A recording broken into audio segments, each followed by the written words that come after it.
नमस्कार, आप देख रहे हैं एसकेपी लाइव न्यूज। धार जिले की 7 विधानसभा के लिए आज धार के पॉलिटेक्निक कॉलेज में मतगणना प्रारंभ हुई। मतगणना जैसे ही प्रारंभ हुई, राउंडवार नतीजे आना शुरू हुए। भाजपा व कांग्रेस समर्थकों की धड़कनें तेज होने लगी। वही आपको बता दें कि पॉलिटेक्निक कॉलेज के बाहर लगी स्क्रीन को लोगों कांग्रेस और भारतीय जनता पार्टी के समर्थकों के द्वारा देखे जाने पर जैसे जैसे राउंडवार नतीजे आने लगे, फटाके फोड़ने और ढोल धमाकों की आवाजें आने लगी। भाजपा व कांग्रेस समर्थकों की धड़कनें तेज होने के साथ ही शाम होने तक धार जिले के 7 विधानसभा में से 5 की स्थिति स्पष्ट नजर आने लगी है। धार विधानसभा में भारतीय जनता पार्टी की प्रत्याशी नीना वर्मा के खाते में गई। भारतीय जनता पार्टी के खाते में यह सीट गई है। वहीं कुक्षी विधानसभा में बड़े अंतर से सुरेंद्र सिंह बघेल ने फिर जीत दर्ज की है। बदनावर विधानसभा में बड़ा उलटफेर हुआ है। मंत्री राजवर्धन सिंह दत्तीगांव चुनाव हार गए। बाबूजी यानी भंवर सिंह शेखावत ने जीत दर्ज की। सरदारपुर से प्रताप ग्रेवाल ने जीत दर्ज की है। मनावर विधानसभा के लिए रिकाउंटिंग के लिए आवेदन दिया गया है भारतीय जनता पार्टी की ओर से। धर्मपुरी विधानसभा की स्थिति अभी स्पष्ट नहीं है। वहीं गंधवानी विधानसभा में उमंग सिंगार ने फिर जीत दर्ज की है। देखें खबर एसकेपी लाइव न्यूज पर।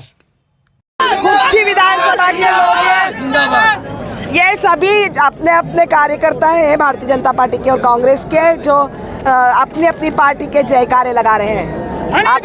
जिंदाबाद भारतीय जनता पार्टी। हो गया। चालू करो।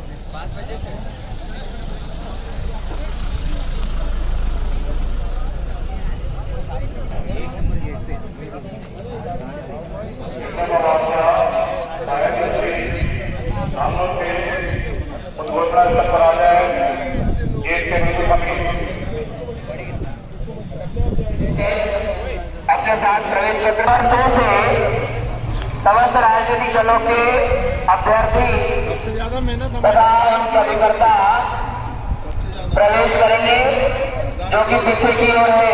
गेट नंबर 2 से पार्किंग में अपनी गाड़ी व्यवस्थित रूप से लगाए। पार्किंग निःशुल्क है। 1 नंबर फूल रखो ना, फूल के लिए मनाएंगे ना, फूल के लिए मनाएंगे।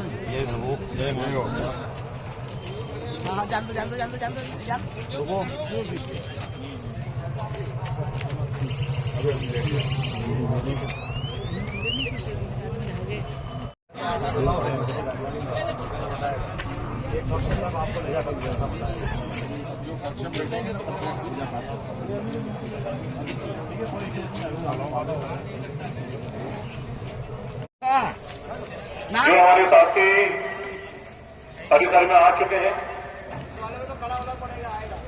ये आएगा।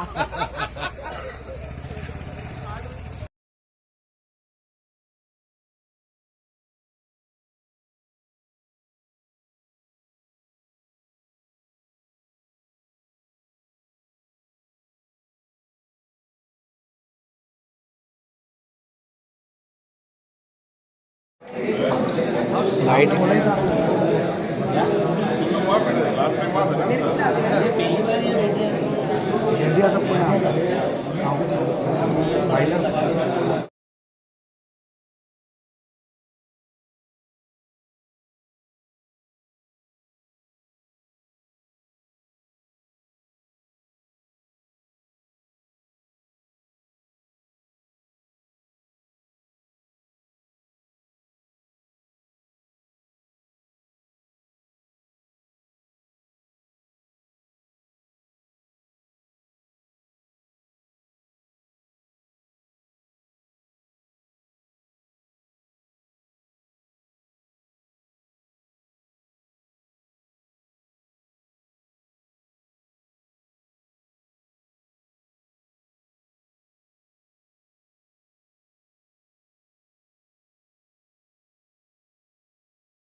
भैया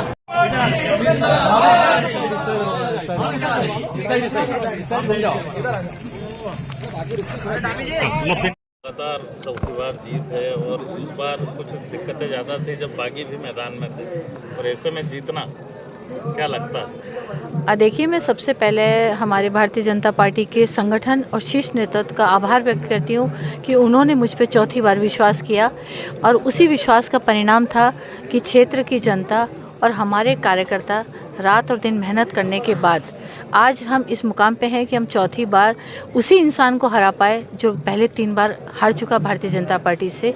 और ये जीत का श्रेय मैं हमारे क्षेत्र की जनता और सभी कर्मठ कार्यकर्ताओं को दूंगी जिन्होंने रात और दिन मेहनत करी, सभी अधिकारियों का, कर्मचारियों का और उन सभी लोगों का जिन्होंने जाने अनजाने मेरी मेहनत कर मुझे सपोर्ट किया, मॉरल सपोर्ट किया और भगवान के चरणों में अर्पित करते हुए ये जीत मैं अपने क्षेत्र की जनता और कार्यकर्ताओं को अर्पित करती हूँ। पूरे चुनाव के दौरान जो बागी मैदान में थे उनसे क्या लग रहा था? जी, मैं तो टिकट मिलने के बाद लगातार आश्वस्त थी और हमारे कार्यकर्ता भी आश्वस्त थे और उन्हीं के विश्वास और उन्हीं के आश्वासन के कारण आज हम लोग इस मुकाम पे पहुँचे हैं। चौथी बार हैट्रिक से भी ऊपर जा कर के अब हम चौका लगा करके बाउंड्री पार करने में कामयाब हुए हैं। आपने चौथी बार जीत दर्ज की है और बीजेपी की सरकार बन रही है प्रदेश में, तो क्या इस बार मंत्री पद प्राप्त होगा? जी, ये निर्णय लेना संगठन और पार्टी के शीर्ष नेतृत्व का कार्य है। मेरा काम और मेरे कार्यकर्ताओं का काम सीट जिता करके पार्टी को समर्पित करना है। लाडली बहना है, विकास को वोट मिला है, ये एनालिसिस करिए आप। हमें जीत मिली है वो क्षेत्र की जनता, उनका विश्वास, उनका विकास, उनका सहयोग, उनका आशीर्वाद सभी का परिणाम है कि जीत हम हासिल करें। भारतीय जनता रायपुर में जो जीत हुई है, ये जो कांग्रेस के कार्यकर्ताओं की और जमीनी स्तर पे जो बूथ स्तर पे जो मेहनत की है उसी का परिणाम है कि आज सरदारपुर विधानसभा क्षेत्र से पुनः कांग्रेस का परचम लहराया है। और जीत के लिए मैं अपने क्षेत्र की जनता को धन्यवाद देना चाहता हूँ जिन्होंने मुझे वापस से एक मौका दिया, प्यार दिया, आशीर्वाद दिया।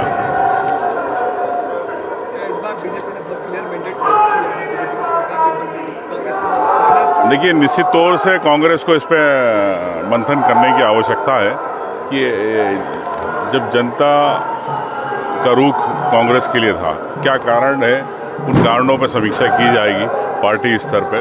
उसके बाद ही मैं कुछ बताना उचित समझूंगा। लेकिन मैं समझता हूं कि हमारी योजनाएं थी जो 18 साल में भारतीय जनता पार्टी नहीं दे पाई, 5 हॉर्सपावर की बिजली का बिल माफ़ का, कर्ज माफ़ी का हमने जो किया था उसका हमें गए चुनाव में फ़ायदा मिला। इन सब बातों पर हमें मंथन करना पड़ेगा कि क्या बात है और क्या कारण रहे इस बारे में।